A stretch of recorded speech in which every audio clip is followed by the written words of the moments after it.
You are listening to Missed Apex Podcast. We live F1.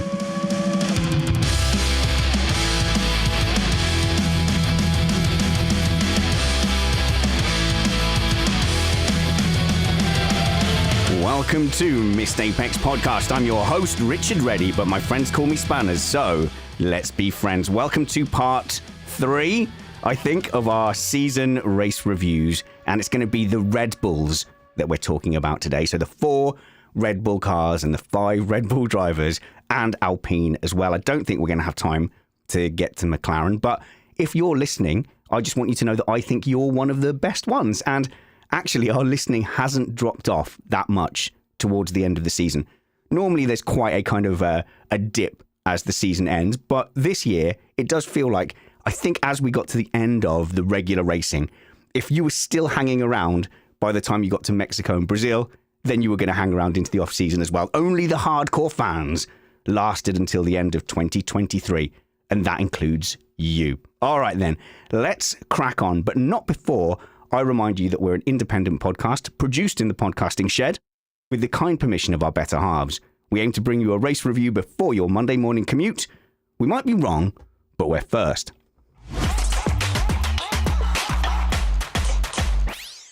I'm joined in the shed. Oh, we're lucky we don't have stupid Chris anymore. We've got Matt Trumpets back. Hey, Matt. Everyone gets bitterballen, herring, and stroopwafel. You've just been to Amsterdam. Are you just saying European things? No, it's because we're going to talk about Red Bull, the best of the best of the best, sir. Nice. We've finally arrived. They've been very good this year, haven't they? They really have. And we are joined in the shed by MotoGP podcast host, Kyle Edgy Power. How's it going, Kyle? Very good, and a bit tired after doing my very own McLaren last night, which was a wobbly start to the evening, okay in the middle, and a bit too good and strong at the end, going all the way to 6 o'clock this morning. Kyle, I have tried to tell you, nothing good happens after midnight. Be honest, the best part of the evening was until about 10:30, and then it's all a messy blur. Very much. Over the 5-6 pint mark, it starts to get a bit hazy after that. And somebody who's now on their second drinking session of the day, it's test driver Brad Philpot. How's it going, Brad?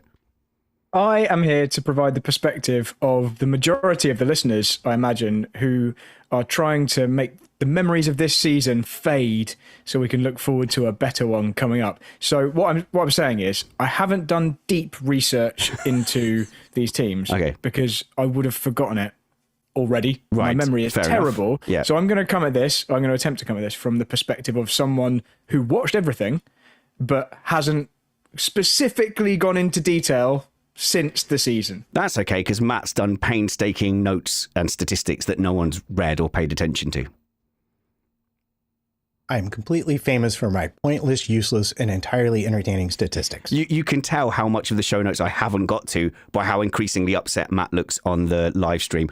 So, Brad, we should be clear on this because, you know, we're going to get the YouTube comments. Like you and I, you mostly are seen as people who hate Verstappen and hate Red Bull. And we do get quite a lot of feedback, you know, to that. So I'm never actively going, right, I'm going to do a character assassination on Red Bull or Max Verstappen. I think I genuinely come from a point where I call out the things I like and don't like, but Red Bull do a lot of the things I don't like. So I sort of understand why it comes across like I don't like Red Bull, because I comment negatively about the things they do that I don't like. I definitely wouldn't use the word hate from my perspective. I don't hate. Oh, no, actually, maybe Red Bull themselves, the senior management, maybe that is appropriate. But I don't hate Max. I just think I get branded that way because anytime you don't specifically praise certain teams or drivers for things which you might not agree with, or maybe even criticize them, that gets taken as hate. And you're labeled a hater by some people. So, and as you said, if I'm consistently criticizing a certain team, it's not because I have anything against that team. It's because they're the ones doing the thing. And yeah, so there we go. That's my defense. If Williams did all the things that Red Bull did, I would probably end up speaking more negatively about Williams. You know, I'm not specifically in one camp or the other. And I do like, you know, Red Bull. You remember the olden days, Kyle? They came over, they took over from stuffy Jaguar, and they were the party team of the paddock.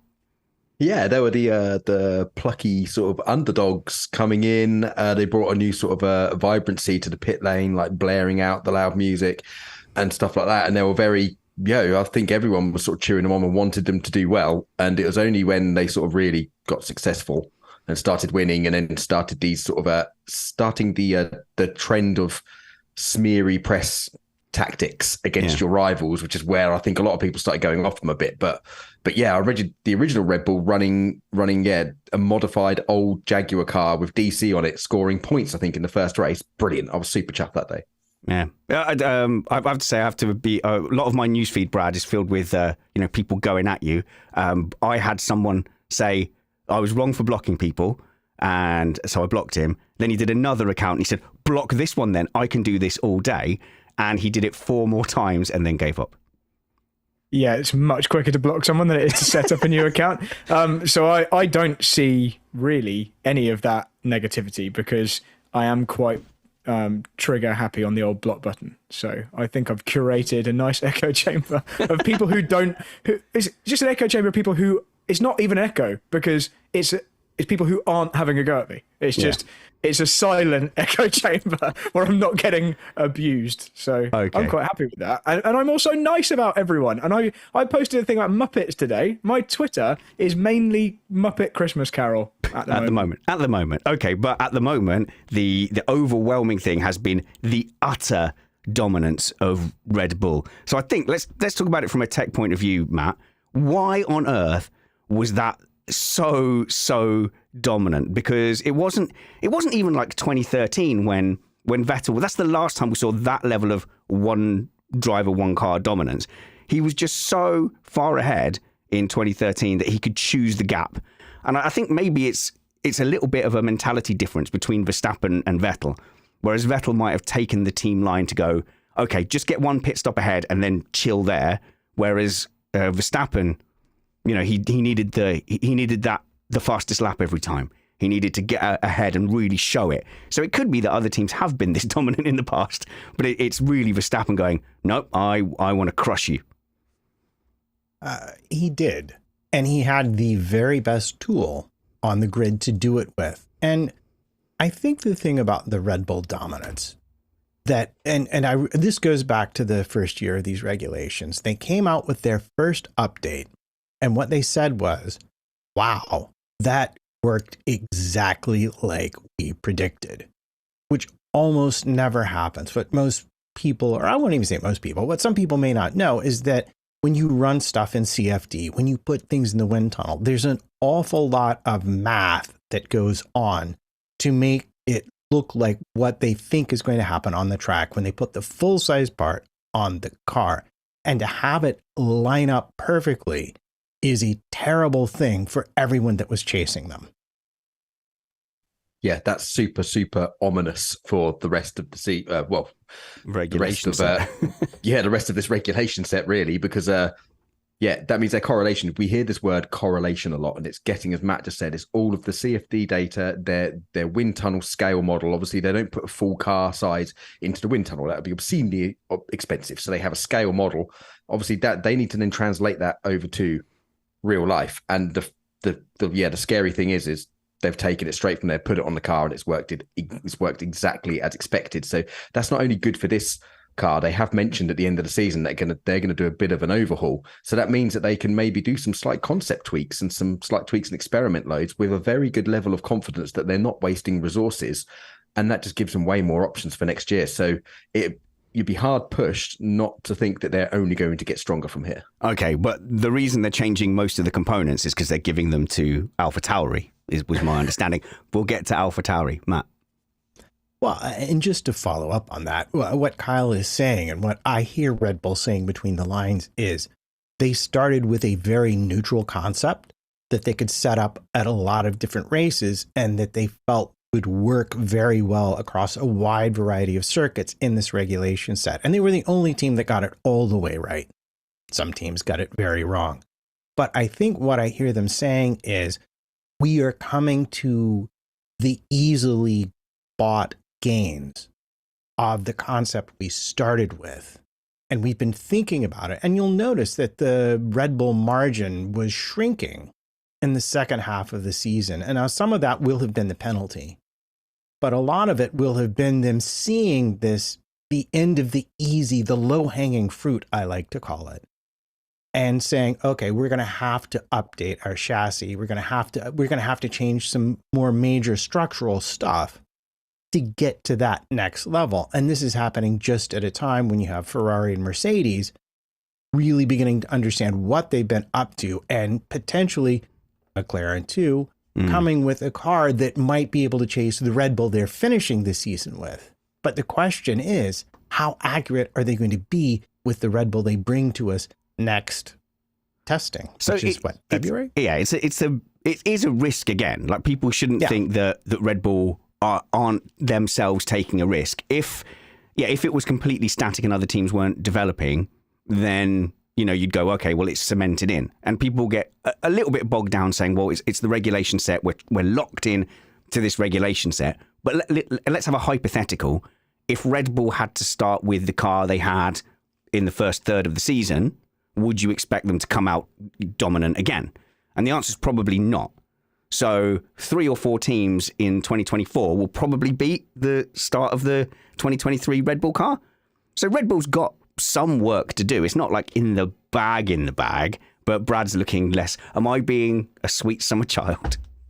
I just think that's a bit optimistic. I think if Red Bull started the season next year with this year's car at the beginning of the season, it would, okay, maybe not quite as dominant. I still think it would be clearly the best. I don't trust that the other teams are going to have caught up to the extent that Red Bull were already ahead. Maybe I'm just being a massive pessimist, but that car seemed pretty sorted from the absolute outset. And even if anyone comes with a car that is potentially quicker when fully optimized, it won't be fully optimized at the start of the season. So I have a lot of trust in the strength of the current Red Bull concept. Unfortunately, for you, not wanting them to win. For us neutrals, it doesn't matter. But that's the thing, isn't it, Matt? They have got such a stable platform that, like, the other teams aren't even at zero. They're not even at that good baseline yet.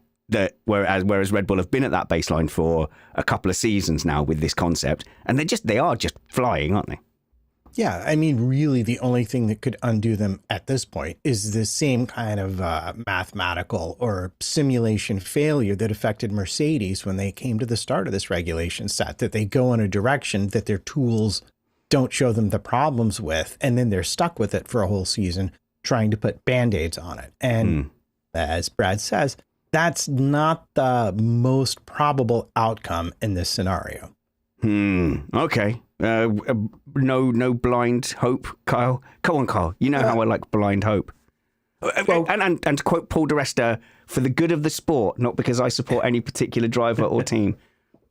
No, look, they absolutely nailed this concept from the scratch, and they are reaping the rewards of their own work. I mean, the way that everyone keeps describing it is as if it's, they've kind of done a bad thing and they've sort of lucked into this, which they haven't. They have done an amazing job. They have nailed the concept. As much as I personally don't like the senior management's press games, I take my hat off to the team because it's just incredible what they're doing on the engineering front. The whole team is on every level, is operationally unbelievable. And we haven't seen this for like a while. But going into next year, they know they cannot get complacent.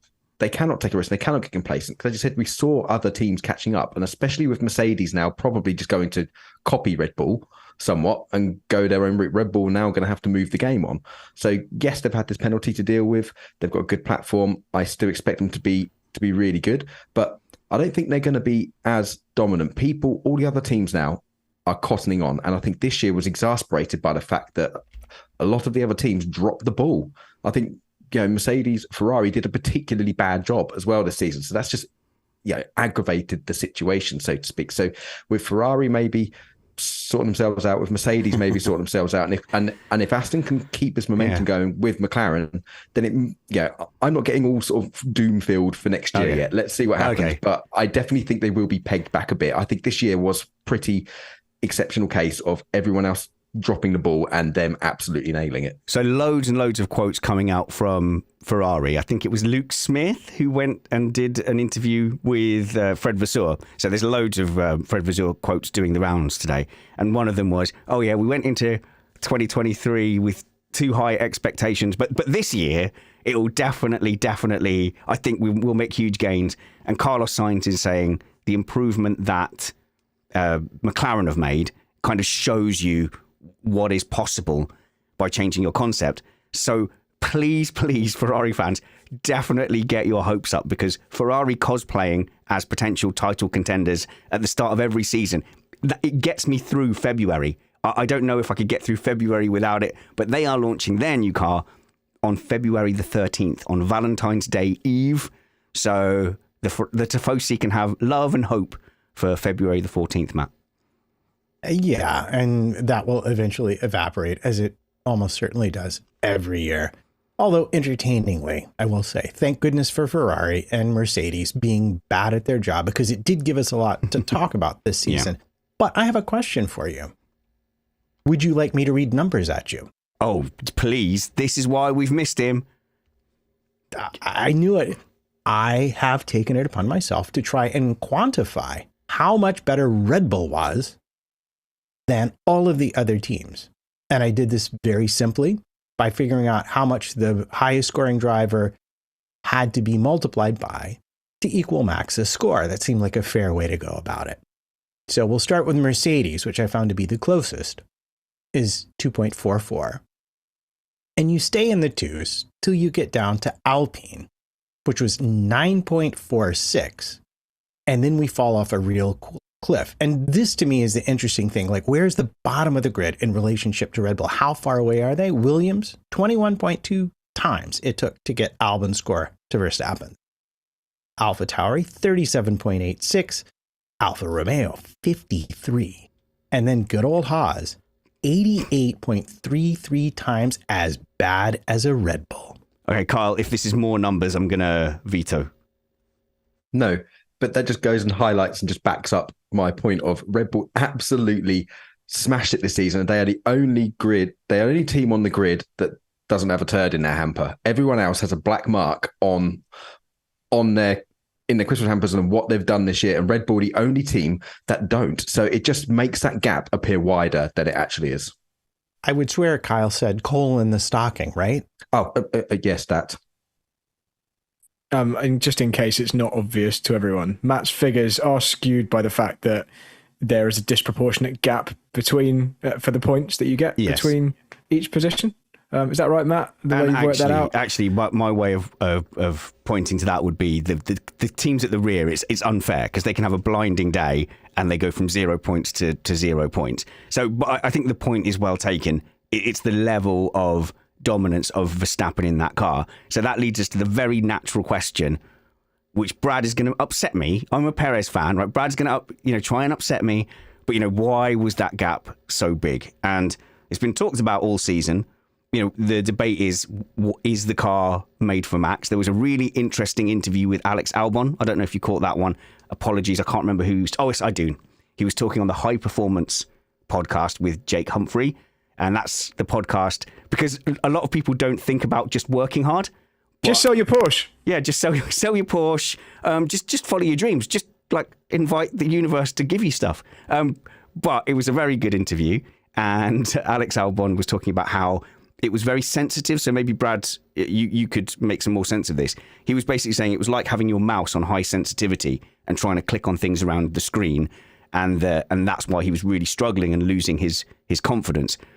So I can't visualize in my head, what that feels like or why a car would be like that.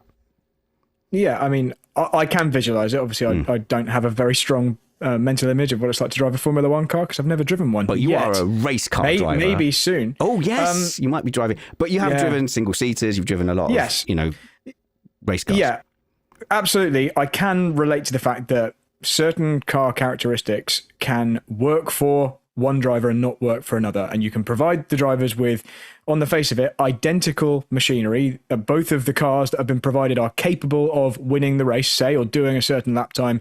And one driver who is good in certain situations just cannot access the same level, I think quite a good way of looking at this is if you were to take Max, for example, with his current skills and put him in a sim race against most of the grid in Formula One, he would be even further ahead, probably, of most of them. Norris will be, I imagine, quite close because Norris is very, very good on the sim too. But it's because he is feeling things and able to translate the information that the vehicle or the sim in that situation is giving him that the others aren't, or able to control that machine, sim, car, whatever, in a way that the others aren't, based on the information provided. And maybe that explains Perez's gap.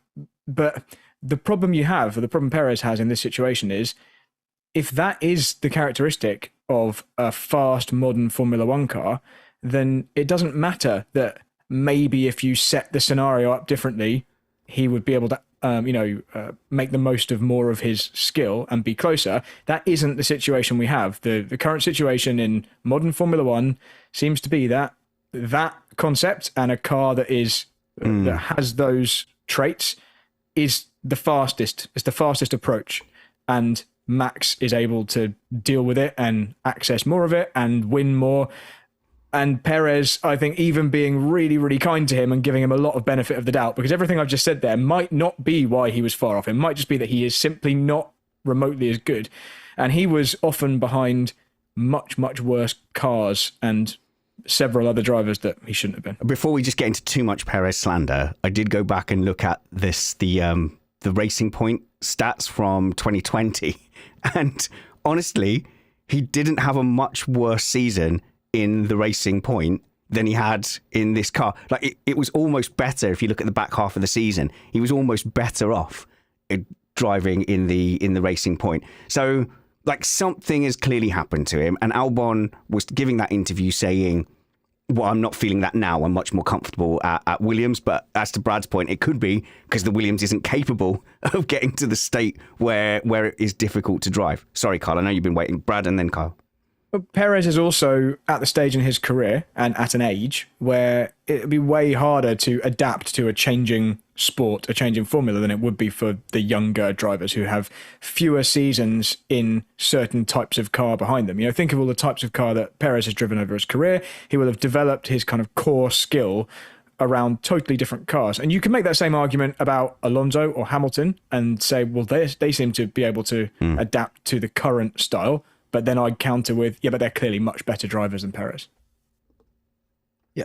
One of the major jobs for a racing driver, and Brad is exactly sort of right, is to be adaptable and is to get the best with what the tools that you actually have. And this is not a unique thing in F1. We have seen this over the years. The ones that spring to mind for me are the 1995 Benetton, where there was Schumacher dominated in it and his other teammates really struggled to drive it because it was such a difficult car and had to be driven in such a window. And there was a very interesting interview with one of the top Red Bull engineers, I think back from 2019, explaining how they lost their way in 2018. And that was because they were purely following Max's input and developing the car down this rabbit hole of everything on the front end, which is when an Albon was trying to drive it, and it became super, super difficult to drive. And they admitted that they went too far in listening to Max because he has the talent to extract it and get the most out of it that way. Whereas I said, Hamilton and Alonso will probably adapt themselves to it. We saw this in 2012 with McLaren as well, where I think in the Canadian Grand Prix, you had Lewis Hamilton winning and Jenson Button being lapped in the same car just because Jenson couldn't drive around the issues with the car. So I don't think to take anything away from Max. I think Max has the adaptability and the skill to get the most out of it. But I don't necessarily, that Red Bull might be quick, but I think it must be a very difficult car to drive in the way that you need to drive it. And Perez he just failed to get the best out of it. He was better earlier in the season, same thing with 2022, when the car's a bit more neutral and they haven't dialed in that front end and he was closer. But then, you know, as a racing driver, you need to adapt and get the best out of the tools. And that's maybe why Perez isn't great. He's a good driver, but maybe not one of the greats. And that's because the greats can get the most out of the situation, whether they like driving it that way or not. He reportedly wanted to get the car back to the spec it was like at Barcelona, where that's the last time he sort of felt happy with it, he said. But that's an interesting point in itself, which is the team can't bring two sets of spares. No. So cost cap. It's like, no. And you're in no position, once you're that far behind, you're in no position to start really making kind of those demands. But I don't know, look, where's Perez in his career? He's been kept on for 2024, where you could easily argue that it would be time to be replaced. Red Bull seem happy with him. He seems relatively happy. Red Bull did a really great TikTok live, and it was just Perez and Verstappen in their garage, I think, where a lot of their car parts were. So if anyone caught that, like, they were a delight. I think they maybe seemed like they'd had a liquid lunch, but they were very, very personable. Perez was being very funny. They clearly seemed to get on well together. So it could just kind of be that it's an outside problem, and everyone in Red Bull's kind of vaguely happy. Brad? I also think that it really, as much as this is annoying for the rest of us watching because there's less competition, I think it's just a really sensible thing to have a driver who is clearly a step behind your lead driver. This isn't a new thing. I'm not saying anything groundbreaking here, but if you're in a championship fight, which they may well be next year, and you don't really care about the constructors because, one, if you're good enough, you're going to be in the hunt for that anyway. Like, Max could have easily won that on his own this year. But it just helps to not have drivers taking points off each other. If we are in a situation next season where you've got Red Bull are one of the best cars, but there are other teams who are winning enough that there's actually a championship fight, but both of that other team's drivers are capable of winning, and only one of the Red Bull drivers is capable of winning when those cars are at a track that works for them, then Max will be the one scoring all of the Red Bull wins, and say Leclerc and Sainz will be sharing, and Russell and Hamilton will be sharing, so it clearly will work better if you're trying to win the drivers' championship. So I think they just understand that as well, and they don't really care if Perez is, if he can put up with looking a bit silly, and he did look a bit silly this year against Max, then that works. The problem most teams have is the number 2 driver doesn't like to be a number 2 or won't accept it. And I think Perez might have accepted it now, despite what he'll say over the winter, probably.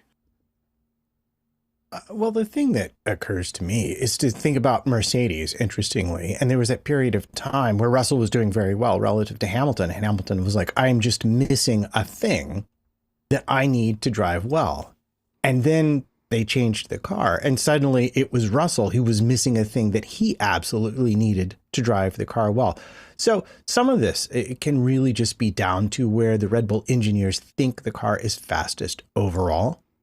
And then how easy is it from there to give the driver what they need to extract their maximum performance from the car. I don't think anyone thinks Perez is going to extract the same amount of performance from the car as Max.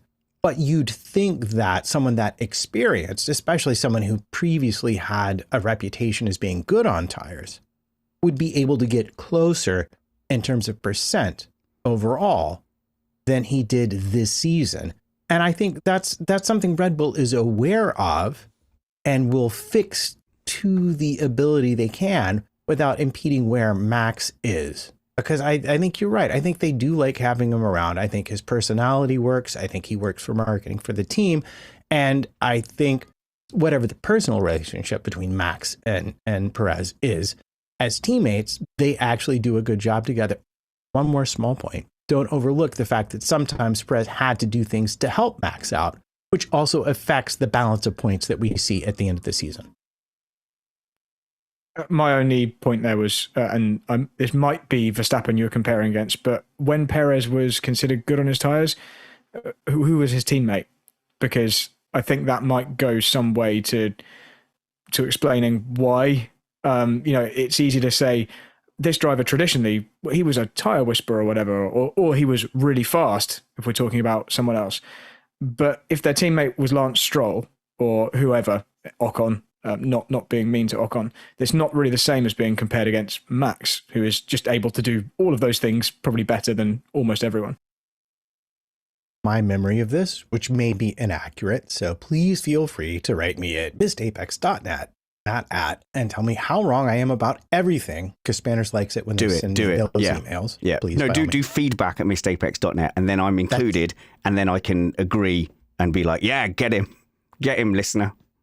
But my memory was that he did some very long stints on tires. It wasn't just he was better than his teammate on the tires. It was that he did some genuinely impressive drives preserving them. And I don't know, maybe Kyle will back me up here because I see him nodding his head. Yeah, he was a I think it would be unfair to call him a midfield journeyman, but I think if he hadn't got into a top team, he would have gone down and been known as, yeah, he was like the best midfield driver. He'd drag like midfield cars to get the odd podium through amazing tyre preservation skills. But Banners is right. It's like, who's his teammate? What are we benchmarking him against here? So he's famous for getting great results and perennial sort of overachiever in a midfield car. But yeah, that doesn't necessarily translate to making the most out of a difficult but fast and dominant car, does it, at the front of the grid? When you're a supporter of a midfield driver, you've kind of got the best of the worlds, really, because there's low pressure. If they're not doing well or the team's not doing well, they kind of disappear on the stream. It's not there. It's not focused. So having supported Perez from nearly the beginning, and that shot at McLaren was a little bit painful, but apart from that, it was all pretty good. And if you're a Hülkenberg fan, you don't want to see Hülkenberg, really. You might think you did, but you don't want to see him go up against Leclerc or Verstappen. You'd get the same treatment. And I think Lando Norris fans might be in that kind of same position at the moment as well. Careful what you wish for, because the reports were, Brad, that Lando Norris turned down a shot at a Red Bull seat. And I think that's absolutely the correct thing to do. Yeah, it probably is the correct thing to do. I'm not saying as in I agree with you. I do think it's a very, very tough one, because we've not seen him in this situation enough in his senior career, and I mean Formula One career, to make a confirmed judgment on this. I think Lando is probably one of the only people capable of being fast enough in the modern world of F1 to go up against Max, but I haven't seen him with the same mental strength as Max. So we've seen a few things where he's been like, so for example, was it Sochi, where he had a chance at a race win, a recent qualifying where he had the car for pole position?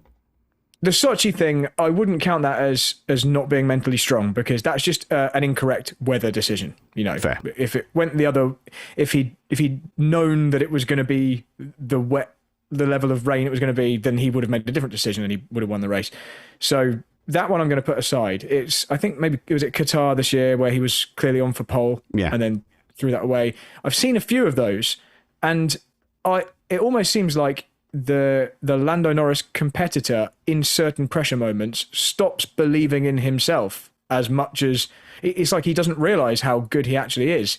And I don't know whether that's one of those things that gets put to bed the moment he starts winning, and maybe he then settles down and actually retains that self-belief, or whether that's just a Lando trait. I didn't watch his junior career closely enough to know whether or not he had that as a youngster. He obviously was super successful, but the only thing he didn't win was Formula 2 on the way up, and that was in the really strong year.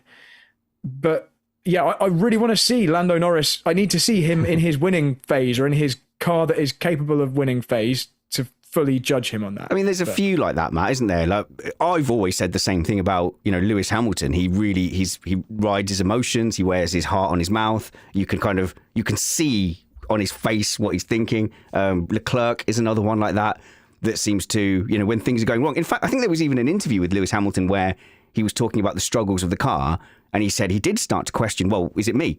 Can I just, not drive cars anymore?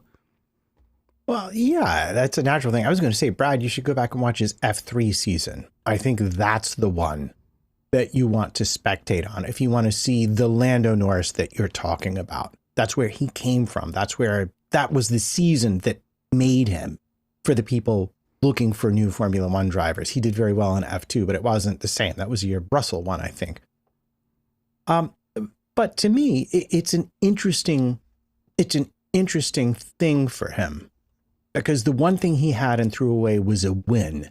And like you say, in certain situations, you begin to wonder, has he got the yips a little bit? Is this like, not even on purpose, because no one can really compete with Red Bull, but anytime he gets close, is this a thing that's sometimes going to come up for him that other drivers have already managed to get over, even when they're not in as good a cars?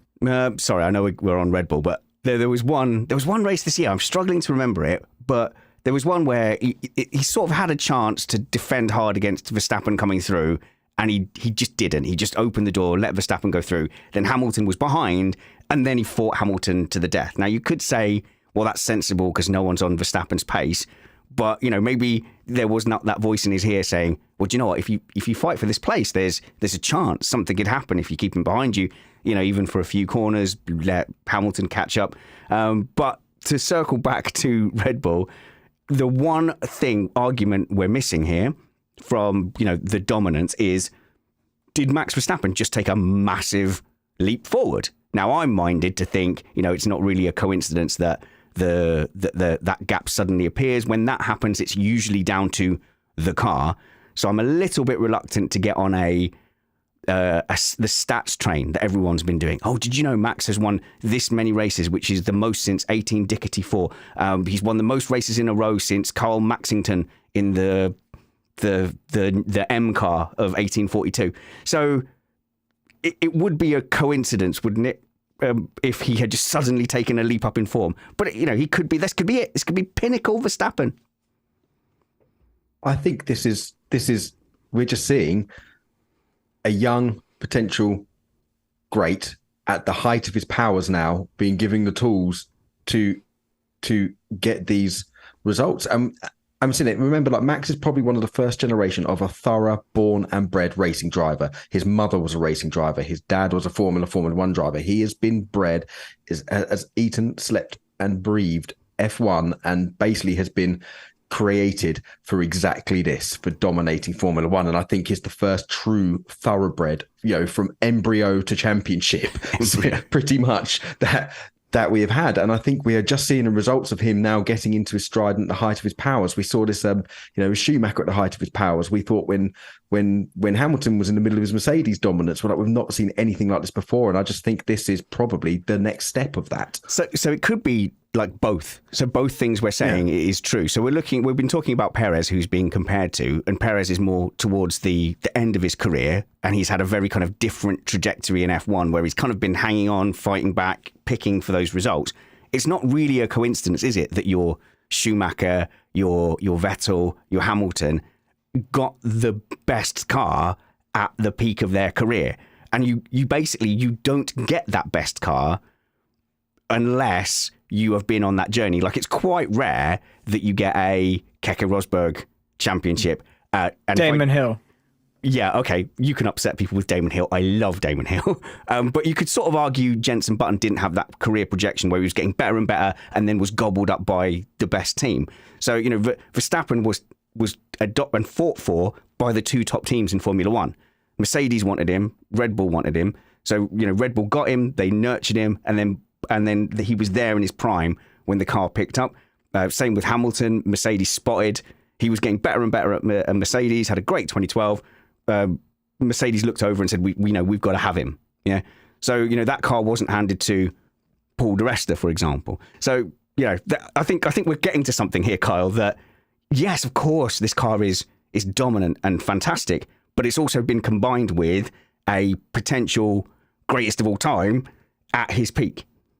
Absolutely. Like, I think if you put sort of we've seen there is a lesser driver in the other Red Bull, and we've seen the results of it. They've managed to wobble through to second in the championship, you could almost argue. So I definitely think there is a combination of that. And I think Verstappen at his height is making the Red Bull look maybe a bit more dominant than it actually is. And the gulf between him and his teammate, who is slightly underperforming, added on to what we said earlier with the rest of the other teams underperforming as well, is making this dominance appear a bit more dominant than I think it really is. So the missing factor for me here is simply competition. You have in Max a driver with a tool, and he can easily win. Like, he can go into every race knowing that he can win the race. If the Ferrari gets ahead of me, I wait for the degradation. If this happens, I wait for that. I have the tool I need to beat everybody. And I think as a result of that, because I'm going someplace with this, I think we have seen a maturing of his driving style. He has made, you know, as a parent, you say, make better choices, right? He's made better choices. But what we haven't seen is someone with a car that might beat him and he knows might beat him. We haven't had that test yet. That's the one, and this is not to take anything away from where he is now. I think that's the one that everyone really wants to see. That's when we'll know the true measure of what he's gained over these seasons. It's like the Fermi paradox, but for motorsport. The Fermi paradox is, if there are aliens, where are they? So the F1 equivalent is, well, where's the championship contender in their prime with a great car? And it's just statistics that at any given time, only one or two teams is near the top of the regulations. And at any given time, how many of the drivers have their potential and they're starting out, how many are at the end of their career, and how many are at the peak where they would take advantage of that car. Because you could almost look at this car and go, well, if you put a rookie in it with Sergio Perez, there's a case to go, well, maybe they never go for that super pointy, dialed in front end for Verstappen. They set it up for Perez, who's their number one driver, and maybe he scrapes a championship. But there just isn't that close competition in Formula One. So you always get this. And we've got Mr. Van Bruggen, who is a Dutch Verstappen fan, in our patron Slack chat. And he says it's impressive stats, but everything would be more impressive if other teams had been on the same level. So there's an almost a disappointment from some Verstappen fans that him in his prime, in the best car he's probably going to get, doesn't really get to show off like a 2021 style of performance. But you get that in Formula One. So I don't think Verstappen is at all disappointed that he's not getting competition, because I would argue that he's earned his way to this position. He's not brilliant and dominating because he's been gifted something. He's in this position because he's one of the few drivers who could get to that. And so, I can see that kind of disappointment if you feel like his peak is being wasted. But what I would say is, I think I would rather celebrate those seasons coming up to this season than get overly carried away with the statistics from this specific season. Well, I think that might get us to the end of Red Bull, I think we might have done it. I think we can move on. And when I say move on, I mean move on half a step. So we're going to move to the team that will now be known as, or what are they going to be known as? Scuderia Alpha Tauri RB. So there was a lot of speculation that they were going to change their name to Racing Bulls. But I don't think anybody has actually said what this RB at the end of Scuderia Alpha Tauri RB stands for. So that could be Racing Bulls or Red Bull. It's going to be one of those two, isn't it? It's not going to be rickshaw boating. It's going to be an indication that they're moving much closer to the parent team. Now, there's been tons of speculation about them now getting more Red Bull parts and them collaborating more. I guess my first question to you as a panel is, what is this team for? What's the purpose of it? Why haven't they done this sharing stuff more before if they could do? And here's the key one. If they get loads of Red Bull parts and are the second fastest car next season, what would we think of that, Kyle? We've seen teams have close partnerships before previously. I'm not sure we've seen teams quite actually outright owned by another team, and it's quite obvious. We've got Mercedes with the Williams sort of link up, and previously we've had Ferrari and the Sauber and stuff like that. They've been more like sort of friends with benefits as such. God. They've not been completely owned by the other teams. But with Alpha Tauri, they actually have the option, and it was interesting their design choices they made the last year or two, because they have the ability to take on quite a lot of Red Bull parts, and namely gearbox and suspension.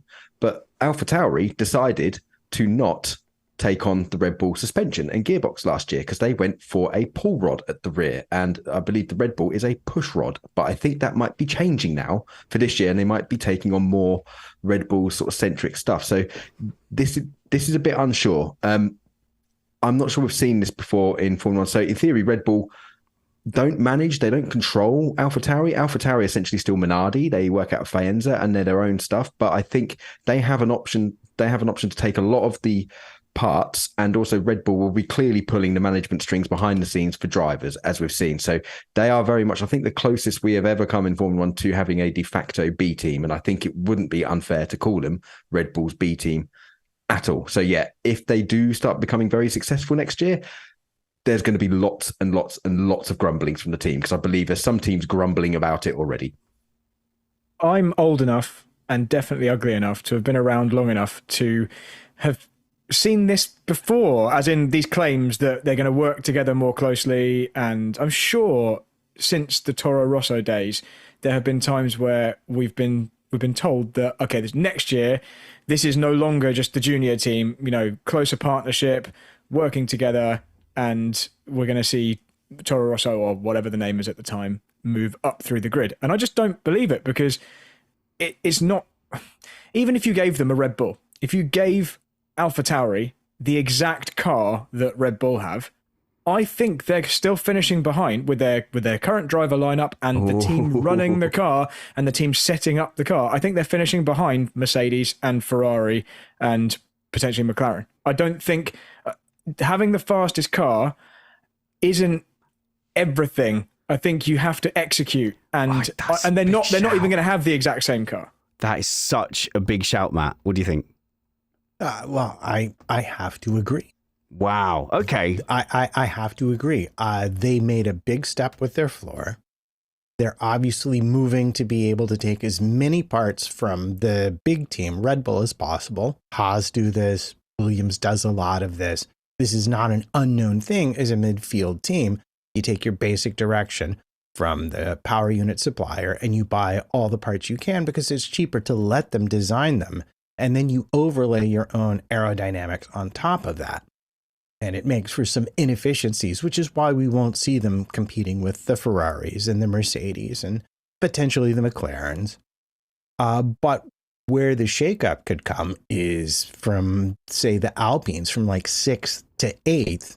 They could make a very big step. They seem to be showing flashes of that at the end of the season. So far, there's no problem with anything they're doing. What makes it look suspicious is the funding from the teams comes from the same parent corporation, whereas with Haas and the other teams, they're separate corporate entities. And I think that's a lot of what has got people upset about this, because they're presuming there will be untowards communication of information in both directions, which, well, wouldn't be the first time in Formula One, now would it? Just to briefly circle back to the difference in performance over a season that it makes with different teams running effectively the same car. Yeah. We need to do an episode at some point about cars which may well have been championship contenders that we just didn't know because they didn't have the right drivers in or whatever. Yeah. Was there a racing point that Perez was finishing 5th or 6th, but if Verstappen had been in that, it would have been winning, for example? You know what I'm talking about. So, I hadn't had enough, and you had to just take one more dig. But I mean, I think the best modern example is the 2017 Ferrari. I think that was easily a championship winning car. Was it 2012 or 2013 as well? Oh, with Alonso. It was 2012, 2013. He the got Red stuck Bull behind disappeared. Petrov, remember, in the last race? But I'm talking about, like midfield cars that the design team will have had no kudos for, but actually they did a really good job, but we just didn't know about it at all. Okay, so let's put Hulkenberg in Alonso's seat, for example, this season, or Magnussen. Maybe that might be a better example. Current form this season, Magnussen in with Lance Stroll. That Aston Martin looks like it was absolutely nowhere, when in fact 2 Alonsos might have made it P2 in the Constructors' Championships. It's a fantastic point. We just don't know those cars that were kind of not given the drivers they deserve. I'll probably say, maybe the 2008 Ferrari as well. Sorry, it just feels like I'm picking on Ferrari because I am. I'll throw the 1995 Ferrari in with that. Oh my gosh, matter actually as well, because Schumacher tested it and said I would have won the championship in this car. Okay, it's that your drivers just weren't very good. Yeah, well, I trust Schumacher's opinion on that, I guess. But I am surprised though at the claim that they wouldn't, be right up there with the same car operationally. So there's a few things there. You're talking about the whole team, the whole personnel that's there on a race weekend trying to dial it in. The strategists to a lesser extent, but really the drivers is the one that we can have the most input on. And there's going to be a lot of people upset, and I'll take it personally because I'm a Yuki fan. I'm pushing for Yuki to make it all the way to the top. And there's loads of Daniel Ricciardo fans as well. So like, are you doubting that driver lineup? If you look at the performance this season, forgetting Lawson for a second, I mean, Tsunoda was easily faster on race pace than Ricciardo's stunted return. I don't know if I quite buy into the Ricciardo redemption, even as in is now level with Tsunoda roughly or just behind him. I don't see how you go from being so far off of Norris in this generation of cars, this type of car. If we had a complete rules reset since then maybe this would be different, but it's the same kind of car that he was miles off Norris in. And then, 1 year later, year and a bit, with some time out, you're kind of, oh no, it's okay now, I'm back to where I was before because Red Bull have rebuilt me in the simulator. I just don't really buy into that. So sure. if you were to presume, and this might be wrong, that Ricciardo's level is the level he showed against Norris, which was a long way behind Norris, which is probably roughly, that still looks about right. If he's just behind Tsunoda, then that would be probably a long way behind Norris if you're putting everyone on the same kind of scale.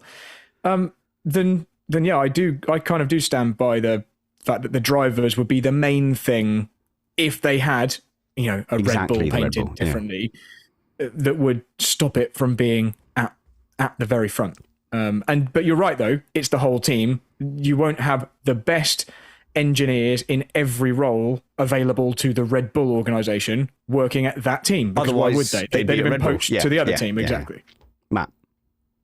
Well, I would first like to remind everyone that before we had a green Red Bull from Aston, we had a pink Mercedes from Aston, and they failed to beat all of the top teams, despite actually having been found to have directly copied some of Mercedes stuff incorrectly. I'll use that word.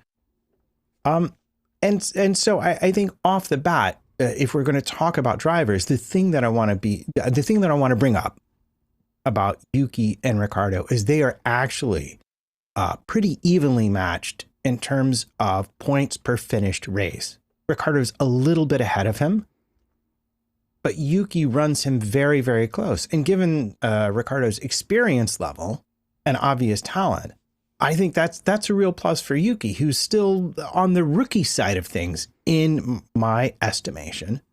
And the fact that Ricciardo went out with the injury and he had multiple rotating teammates means that the development of that car was very much on his shoulders.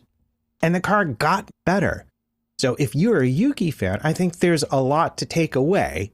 And the only minor concern is that Ricciardo did on a points per finished race, which is a pretty weird statistic that I invented because I, was tired of all the regular ones. Yeah. But on a points per finished race, Ricciardo was slightly ahead of him. So that's going to be a real battle to watch next season, Yuki versus Ricciardo, because they seem to be as evenly matched as the Ocon Gasly and the Sainz Leclerc points were.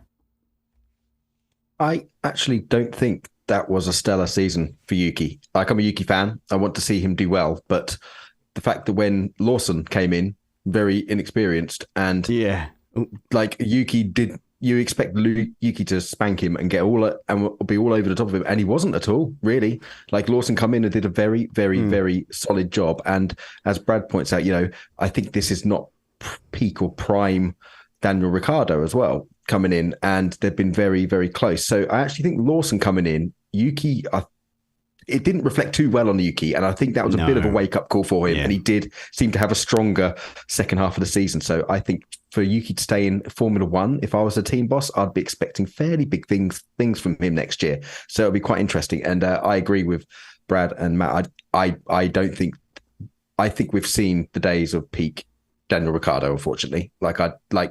He didn't do as well as I thought he would when he come back. And I don't really buy his claims. He also said in his first lap in the Red Bull car, the RB19 we did at Silverstone, where he would have been like a 10th or 2 off pole, which I'm just like, wow, okay, that's that's quite a claim.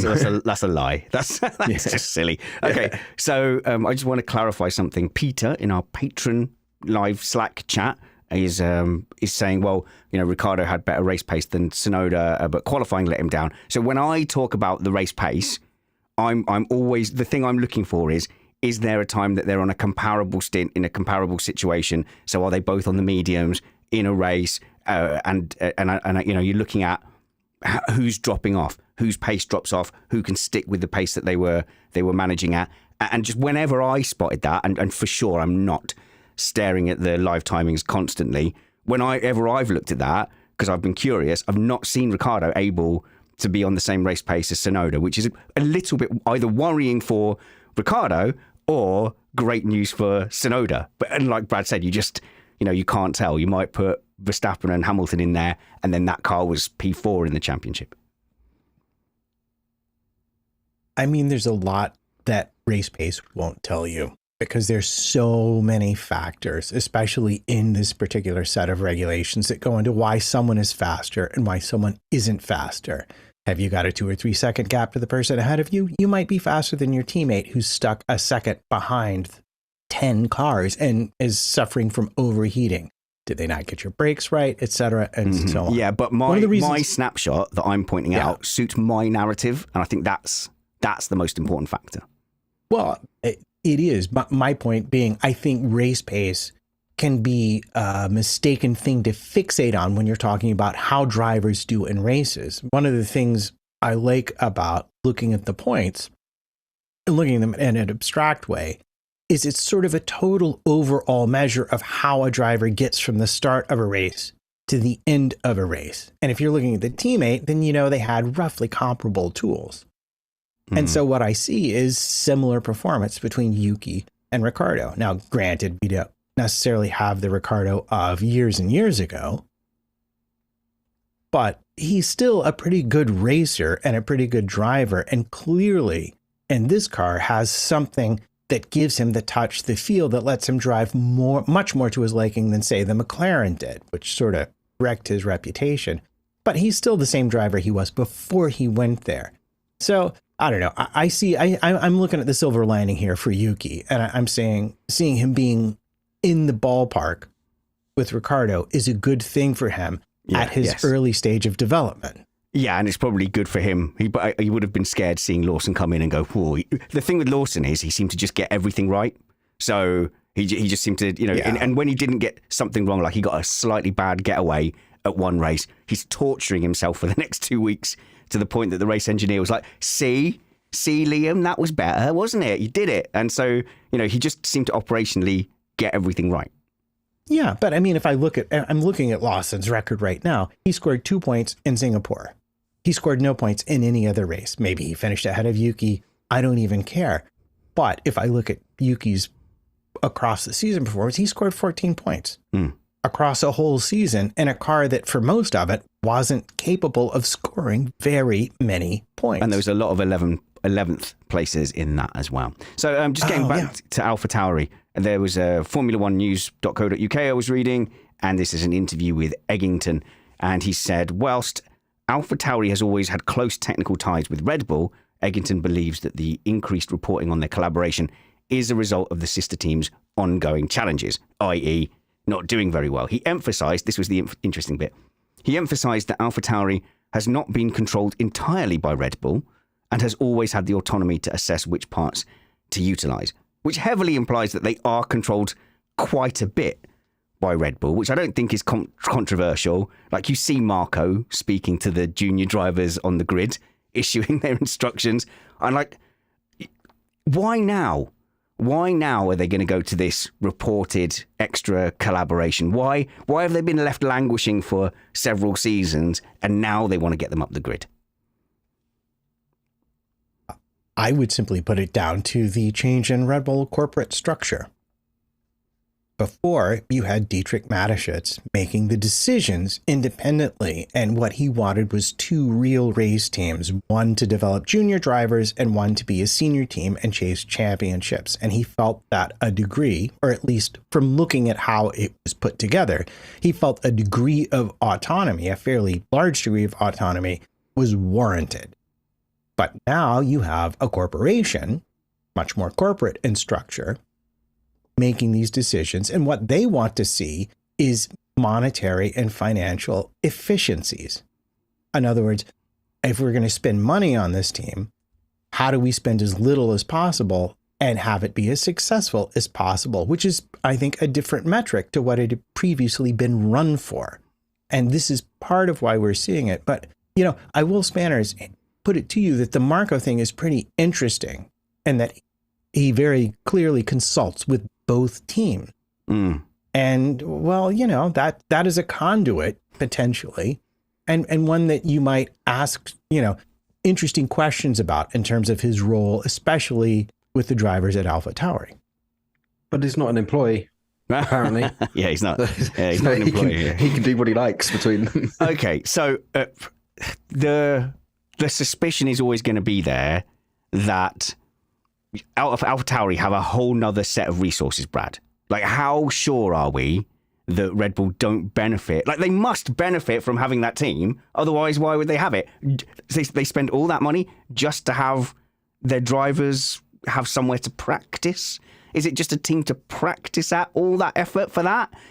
Sure, in a cost cap era, you have to question, is there really no way, like at the Red Bull Christmas gathering, they're not going to have a few sherbets and start talking about aerodynamics? Scratching in the sand, little aerodynamic graphs with a stick. So I don't want to be accused of conspiracy. Oh, that's what I was going for. I was luring you in. I thought, he's had enough beers. I can lure him into conspiracy talk. All I will say is, and I think this is fact, so if I'm wrong, then you can just discount this entirely because it's not facts. But I'm pretty sure they share wind tunnel time at Red Bull's wind tunnel just north of Bedford. That may or may not be true. But we have spoken to employees that say it's very segregated. You have to log out of one and then log into another. Yeah. No? I haven't seen that process. Okay. So I don't know exactly how that is. And like you said, I mean, do they have to sit on separate sides of the canteen when they're both at the wind tunnel lunch? Yeah. Like, just how much, I mean, short of physically handing someone a document which has lots of, serial numbers on that can be very clearly traced back to a thing. Like, what is the line of information transfer? I don't know. Yeah. I mean, and I don't want to be someone who's going, I'm just asking questions, because that isn't, I'm not that kind of person. That's what flat earthers do. That's what you do. Yeah. So I don't want to be like that. But I haven't had it proven to me to a sufficient extent that I'm super confident that there isn't any transfer, particularly when it comes to this team. Yeah. Like, this team, it's not beneath this particular team to stretch the regulations as far as they go. And and my point here is, if there is no absolutely clear regulation about the canteen, can you sit next to someone and have a loud conversation? Well, we're not using the same wind, we're separately logged into the wind tunnel system, but when we walk in the hallway, we chat loudly and the other guys are near. Like, where is the limit? And I think Red Bull would be a team which would very strongly argue, well, if it's not in black and white in the regs, then why can't we do this? Yeah, of course we were doing this because it didn't say we couldn't. And we're all sat here thinking, oh no, they're being really strict about it, and there's no way they would ever do anything naughty. Like, I just don't believe sports teams are like that. Yeah. So especially F1 teams. And especially F1 teams that are not just like related, but are part of the same entity, really owned by the same company and working in same facilities, et cetera, et cetera, et cetera. So yeah, that's my view. You can probably understand where I'm going with that. So I believe there is very, very tight regulation of wind tunnel time. I want to know the canteen thing. CFD time. I'm getting to it. And specifically the transfer of that kind of information. I'm pretty sure there's very black and white lines in the regulations about what you're allowed to share and what you're not allowed to share. And I believe a lot of these lines came about because of the entry of Haas into the sport when there was no regulations for Haas until they actually had a car on the grid. And so they basically did this with Ferrari. Ferrari sent a bunch of engineers. Yeah. They used the Haas full-size wind tunnel. They sent a bunch of parts. No gardening leave as well. Yeah. And the great news was it gave us a brand new team that was competitive in the midfield, P5, P4, until the aero regulations changed. But subsequent to that, they updated a lot of stuff. And I know from talking to people who do the software that it's incredibly tightly controlled, that kind of information. But what's not controlled is information that third parties have access to, like sponsors, for example, there are always ways for this knowledge to flow between teams. And I would say right now that if you see Alpha Tauris up in third place, then you're going to guess there's perhaps a leak somewhere. Okay, that's just my personal gauge. Here's the thing, Cole. I want to focus in on the fact that it's a cost cap era. So for Ferrari, yes, they might have had some commercial partnerships or whatever, but Ferrari could still spend as much as they want. You know, there's an alleged nominal cost cap at the moment. So this is probably why the other teams are having a grumble at the moment. Yeah. So you could argue that Red Bull could use AT to get around some of their cost cap measures. That's pretty hard. Back to the Haas thing, like within Haas, there were rumors of Ferrari employees quite literally just changing shirts and uniforms into Haas shirts and going in and doing stuff like this. That was a bit more of a grey area. So, the last couple of years, AT have been relatively quite independent on an engineering side, purely based on when we went to this 22 regulation concept change, they actually went against Red Bull. They had to make their own gearbox mountings for them because they went for a completely different rear suspension layout. So that just shows they have a degree of engineering independence, but I feel that will be less independent moving forward. And put yourselves into Red Bull shoes. If you have the opportunity to do this, and there's a bit of a grey area and there's something to exploit, it's Formula One, you can't blame them for exploring the avenues and how to sort of go there. Is it ethical? Yeah, maybe not. Is it explicitly stated in the rules you can't do this? And if it's not, then you will prize and you will try to find a way. It's just the nature of Formula One. But the other teams, if I was another team boss, I'd be feeling quite uncomfortable with it, and I would be doing a Brad maybe and having many loaded questions and asking them about this to try and point it out. But I think, like with the Brad's point about the pushing the limit, you could actually spin that as a positive, where Red Bull are notorious for finding the letter of the law and not like the spirit of the law. And you sometimes wonder, like, if Mercedes are like, oh, we could do that thing. No, but that doesn't seem fair. No, you're absolutely correct. Then they share a cucumber sandwich. So, first thing, the canteen conversation, I'm seeing in the chat people saying it's probably not enough to make a championship winning car. No. My suggestion was purely just that it's, oh yeah, I'll have the mashed potato. Oh yeah, that when we tried the narrower thingamajiggy bill, it just didn't work very well. Oh, there's an Alpha Tauris person stood behind me. So I didn't notice. They could be even more clandestine. They could be like, those mashed potatoes look a little wide. I prefer them to be a little narrower towards the rear of my plate. Wink. People shaping their parsnips, sculpting their. That's the one. What was the last thing you just said, Spanners, that I was actually responding to? About the pushing to the letter of the law rather than a mythical sporting spirit. Yeah, I agree. I'm not saying this is like necessarily a bad thing, because I just think teams will always do this. So maybe it's just better if all of them are super, on the edge. Or same with all the regulations. If everybody is taking the mickey to a certain extent, then maybe that's fairer than assuming the others are going to not take the mickey. I agree with you. That's Alpha Tauris.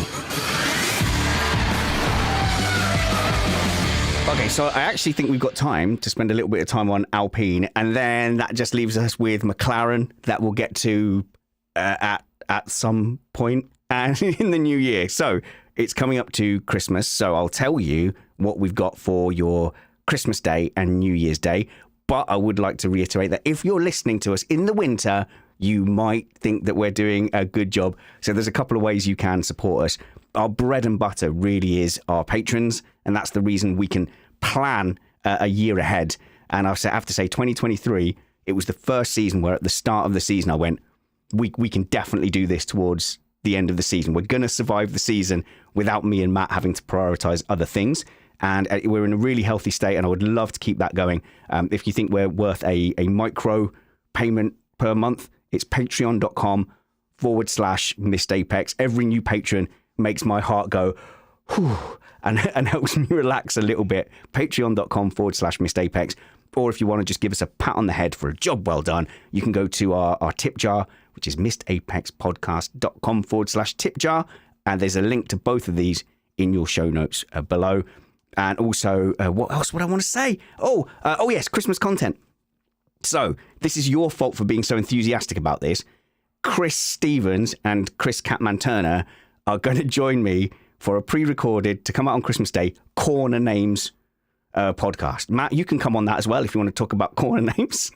I would love to talk about the numbers that all corners should be called by. Oh, yes. My good. So yeah, do you know what? I think you can just be the curmudgeon of the show and just sit there. I love that. Every time like someone goes, okay, so if we talk about Stowe, and you can be like, turn 11. Okay. Sandoval, turn 1. You can just grumpily say the turn number every single time. But Chris will do that. But also with these winter segments, I want to interview them for 5 to 10 minutes as well, so you can get to know them, because they're really great people. Chris has done a lot of commentary this year. He's gone freelance, and Catman is a vet, so he spends a lot of time, I guess, helping animals and stuff. But we'll find out. And then for New Year's Day, I'm going to be talking to Jono about how to improve and make the World Constructors Championship more important. So lots of stuff like that coming up. Okay, Matt. We've got about 10 minutes on Alpine. They were meant to be the big French explosion. 2 French drivers. They were going to go charging in with the tricolor and dominate the world as a works team. And it just isn't happening. And it hasn't happened. How do you see their season? Okay. This might shock you, because there's so many ways you could look at what they did and be thoroughly, utterly disappointed, and I think correctly so. I mean, should we start with the number of people they fired? Should we start with the number of DNFs they had? It was it's the lack of stability at the top has been one of the most shocking things. But one of the most interesting things I think to come out of it, and I believe these are comments Pat Fry made, was that when it came time for I'm going to use the analogy, rubber to meet the road, the corporate leadership at Renault was not willing to commit to what was necessary to make that next step. And I'm going to take Pat Fry at his word, because he's now at Williams and probably much happier. But given that, if I look at their results, I think, wow, I'm surprised they did that well. And yeah, that's a bit of a lowering of the bar. The other thing I have brought up many times, and I can't wait for Kyle to get into this, is the power unit deficit, because Renault only has themselves as a customer. They lack the data, and they have said, and I think the teams generally agree, they're 20 to 30 horsepower down, 2 to 3 tenths a lap down on any other power unit. And if you take that into account as well, then they actually kind of had a pretty impressive season, given all that was working against them. Yeah. Well, you can say things working against them. Their power unit is their own doing. Yeah, pretty much. It's nothing else really working against them as such. But one thing I thought was really interesting with Alpine were the 2 drivers were incredibly closely matched, probably one of the closest matched on the field. But for the actual team itself, that was abysmal, really. That was absolutely terrible. That was, I think, the epitome of a flaccid season. They didn't move forward. They didn't do anything that they've said they've been doing. I remember sitting on this show since in 2018, trying to big Renault up, wearing a Renault shirt, saying they've got their 5-year communist sounding plan. It's all going to be good. Then they've got their star driver, and it's not happened, has it? It is absolutely not happened. And the power unit sort of problem is their own. Hence, they don't have any customers, because nobody really wants that power unit. They could have they've been lobbying to maybe see if they're going to be allowed to catch up. And I think that's all kind of fallen on sort of deaf ears, really. And now they're kind of looking within themselves with the turmoil up at the top of the team. They've been going for the Ferrari guillotine management style, it would seem, of just getting rid of people. I'll be amazed if they're on the grid in a couple of years. Like if you were if you were holding the purse strings and you're looking at them being, they are they've been perennial underachievers since they've been in. This is a works team. This is an integrated works team that do their own power unit and chassis, albeit in two separate different facilities and factories in two different countries. But this is we should be looking at them like a Mercedes or a Ferrari or like a Red Bull or McLaren, and they're just simply not at that level. And I don't think they're going to have the ability to be at that level in the next couple of years, which is a shame because I think they've got two great drivers. Oh, I would agree with you. Actually, they do. One of the interesting... Brad's not going to agree. Brad doesn't have to agree. He can be wrong about everything, right, Kyle? Yes, everything. The thing that I wanted to bring up, what's interesting is this mechanism for balancing the horsepower, balancing the power of the engines, has been an ongoing technical discussion with talk of a specific rule being implemented for the next power units, as essentially a way to have an agreed upon number where if you're below it, you're given some freedom in your architecture to catch up to the other power unit manufacturers. But I do see this as being the kind of thing where arguing about the correct way to do it is going to be how they keep it from happening at all, because there's going to be endless arguments about the correct way to test the power of these things, especially with the energy component, the electrical energy component as well, makes it very, very challenging to get an accurate number. And so they're going to use this to delay and deny while sort of accepting the basic premise that, well, yeah, once again, Renault has showed up with a slightly underpowered engine, and it would probably be in everybody's best interest to let them fix it if we could only agree on a way to do it that we didn't think gave somebody else an advantage. Right. The engine's clearly not there. The management is just a revolving door. Yeah, there's no stability. Yep. There's nobody consistent there now steering the ship. Where's the Zach Brown? Where's the Toto Wolff, the Horner? The drivers are fine. That's, both of them, I think, are proven not to be elite, but they're both fine. I think of the two, potentially in the right scenario, Gasly could show a bit more than maybe he has shown, but calm down, but man. That's it. Ocon had long enough against Perez and didn't dominate him, and we know Perez's level, and that's in a car that was, I think, quite neutral. Anyway, back to Alpine. I was worried when Renault downgraded it to Alpine, and I say downgraded because Alpine is a really small volume car brand. It was always going to be less important that it succeeded under the Alpine name.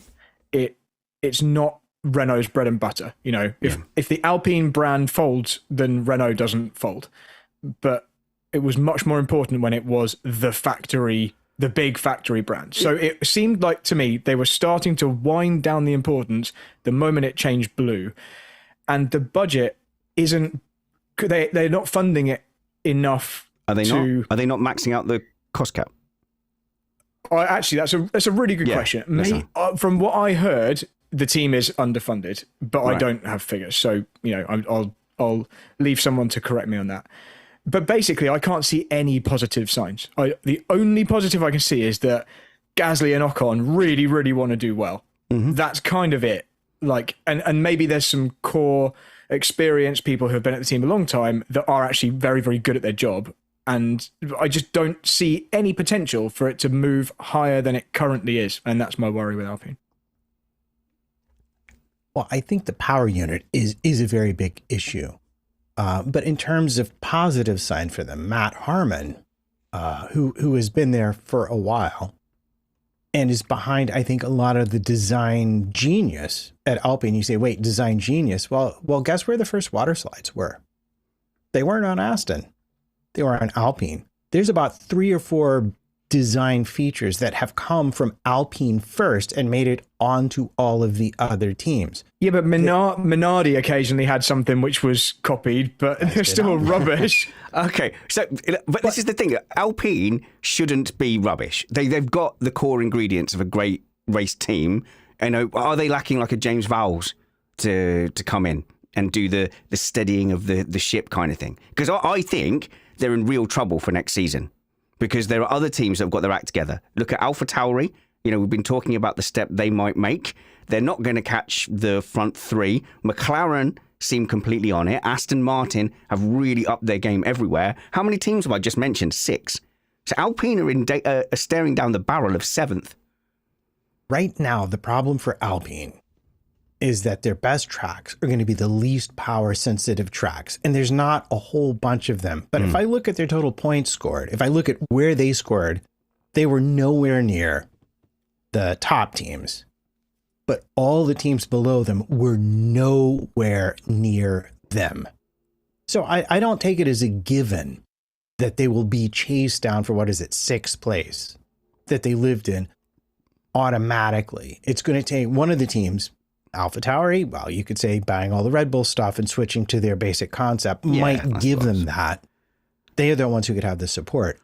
But they might be the only ones. No other team really came close to them. They lived in their own universe.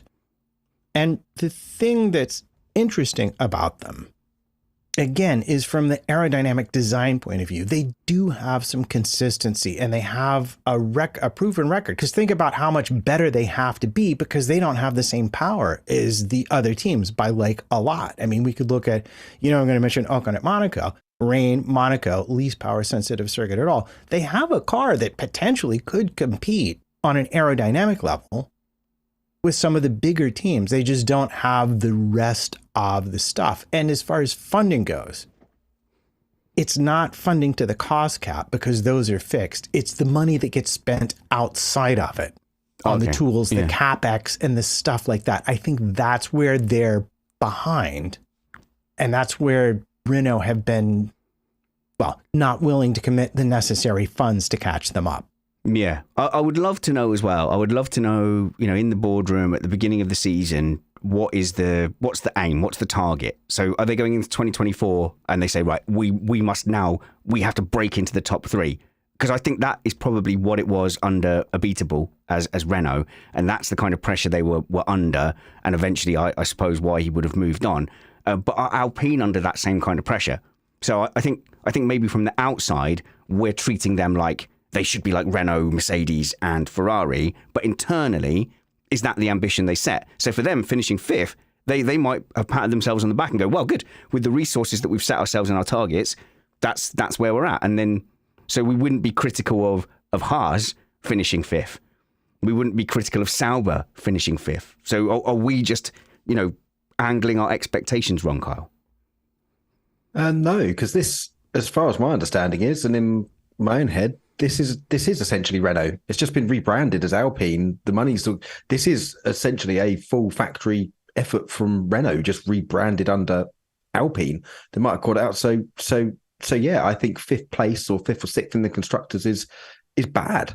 You can't be seen to be a full factory effort and finishing that far down. I think their results have been woeful considering for the stature that they should have, and we should very much expect more from them. That's just my opinion, but I think they've been terrible from where they are. They are Renault in my eyes. Okay, I'm trying to look for the positive, and Kyle, you've been the most positive about the Enstone outfit, and Matt has been very positive about them. So what's the silver lining? What gets them over some kind of threshold critically over the next few years? Is there anything where you go, do you know what, actually 2026?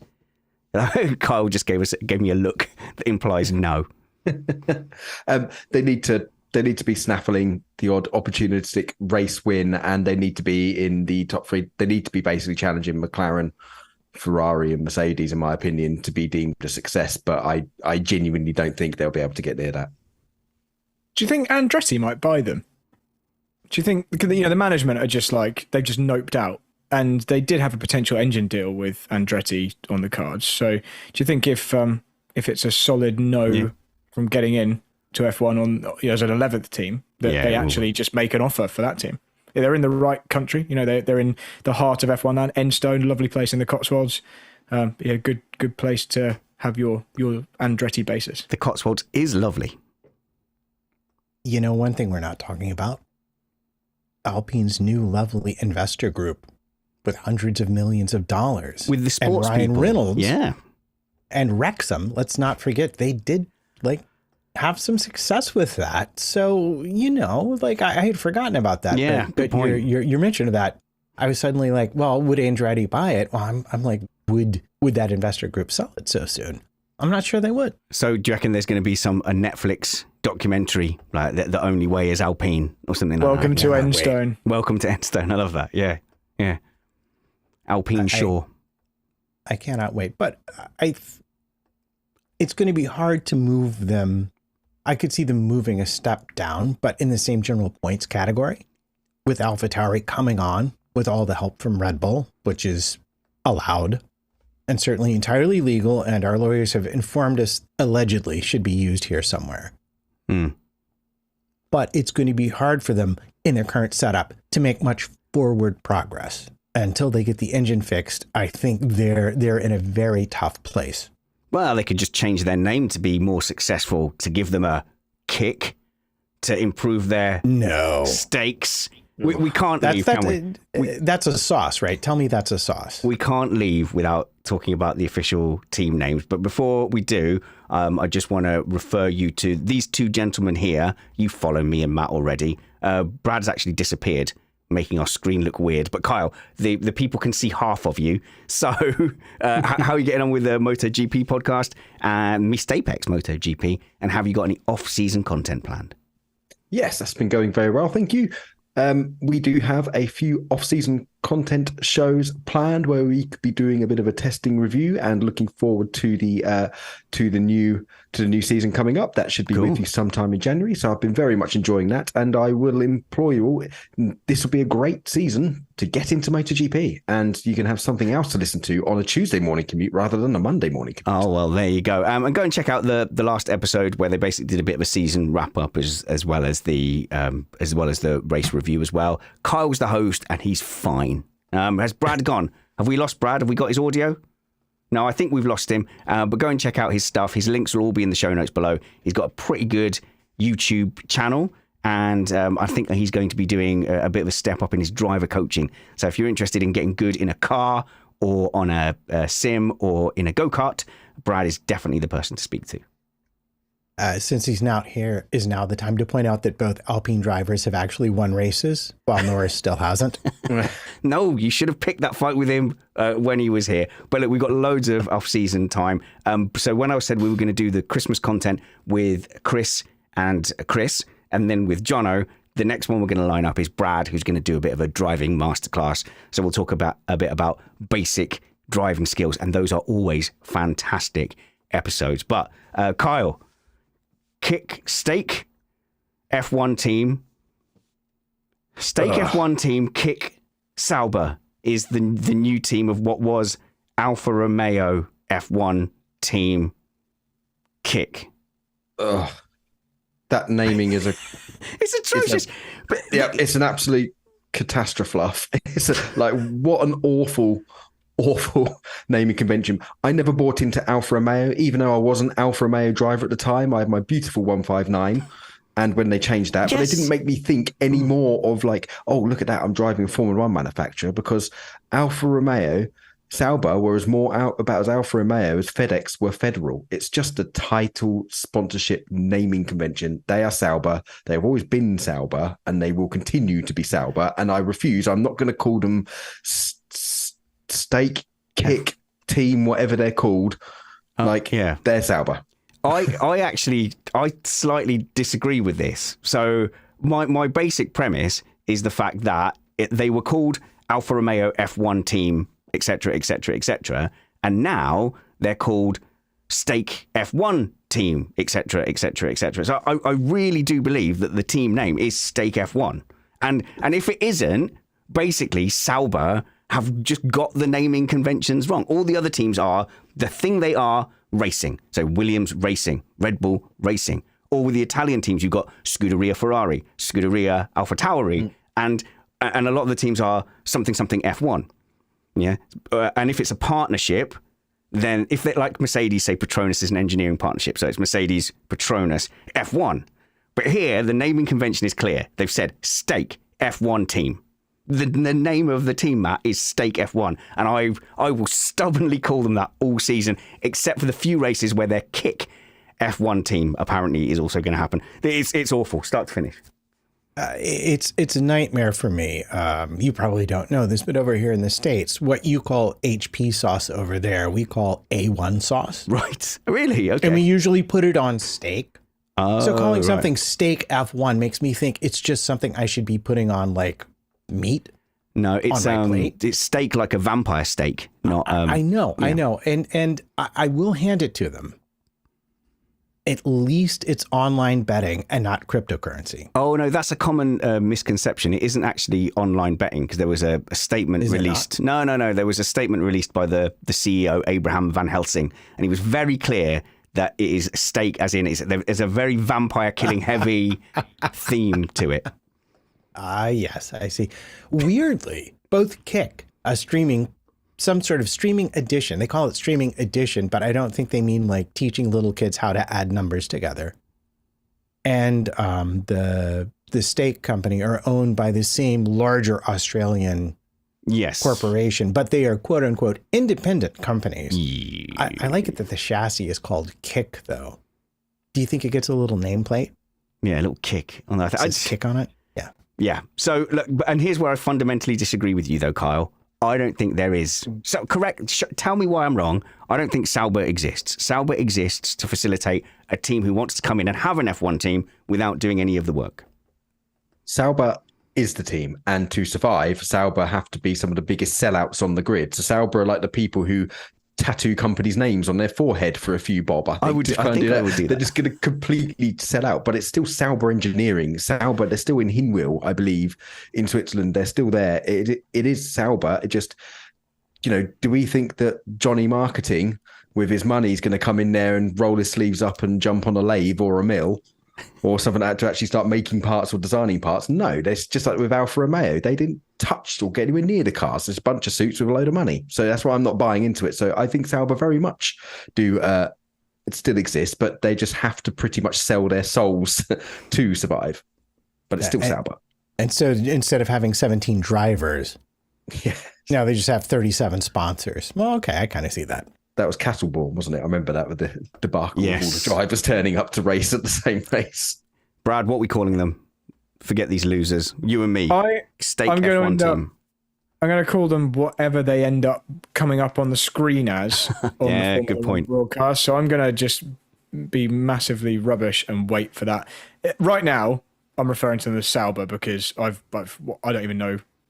I don't know what to say about the other. It's just, to me, it's just, I'm with Kyle, it's a sponsor.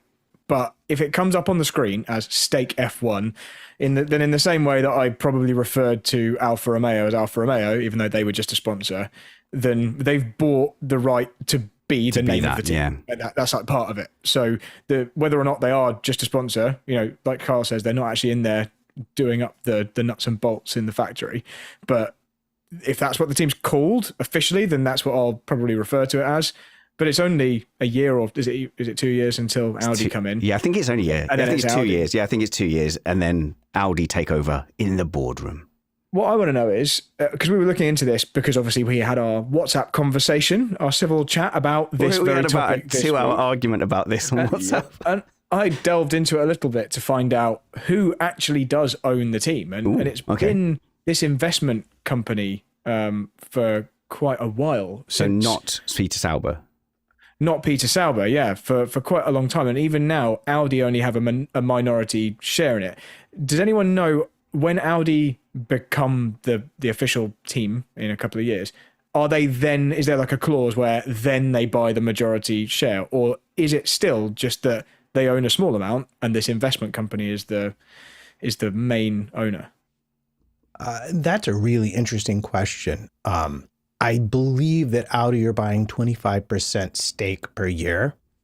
But what I don't know, yeah, I know you like that, right? Yeah, just stick around. This is not my first rodeo, my friends.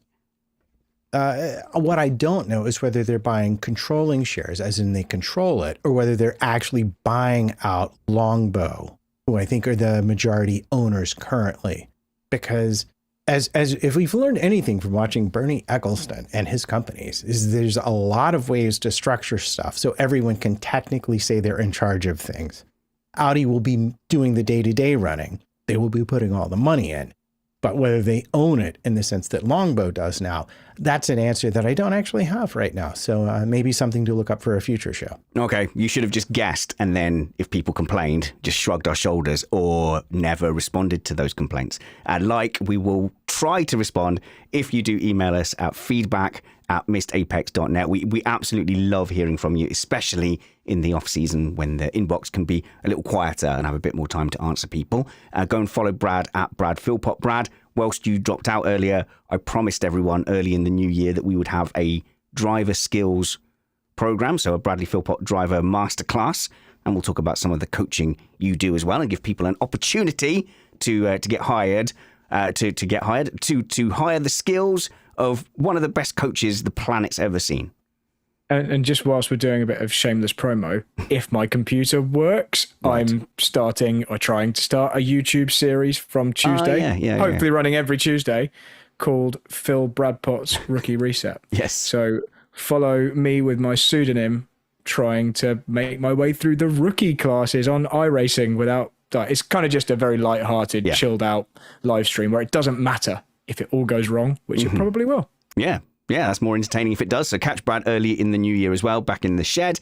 Kyle, of course, we spoke to, but go and follow him at Kyle Power F1. Follow Matt at MattPT55 on Twitter. That's the one. You look like you were going to say add a thing, and on Threads or whatever. Yeah. I could. No, not a Threads. It's just our upcoming January 7th performance at City Winery with the New York City Ska Orchestra. Please do come and say hi to me there. It's a pretty cool place. I'm sure he'll sneak a link into the show notes as well. But of course, follow me at SpannersReady, of course.